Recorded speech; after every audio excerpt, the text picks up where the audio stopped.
Hello, I am with Seed System Solutions, and in this video, we are going to train you on how to assign layout options, tab options, and main menu options for users based upon their job code.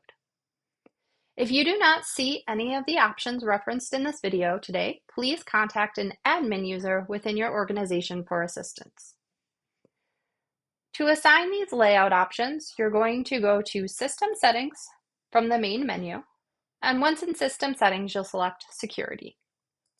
You are going to want to know the user's job code. If you do not know that, you can find that information from the user table under the Job column in System Settings. We will cover creating a new user or a new job code in another video. Within the menu settings, you're going to see a gray summary category bar with a little bit of a description and then layout names below.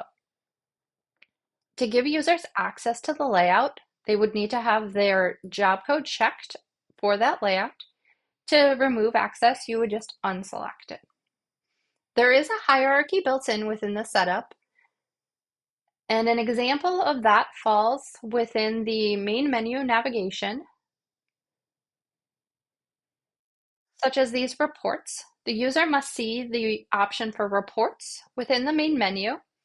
Then the report categories below, such as these banking, sales, or accounting reports. And then below that, the options for the actual report names.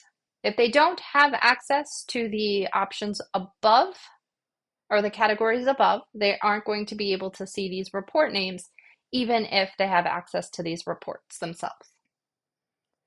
If you see a green option here, that just means it's likely new since the last update and may need to be assigned out to specific job codes. So please just verify all of those green lines.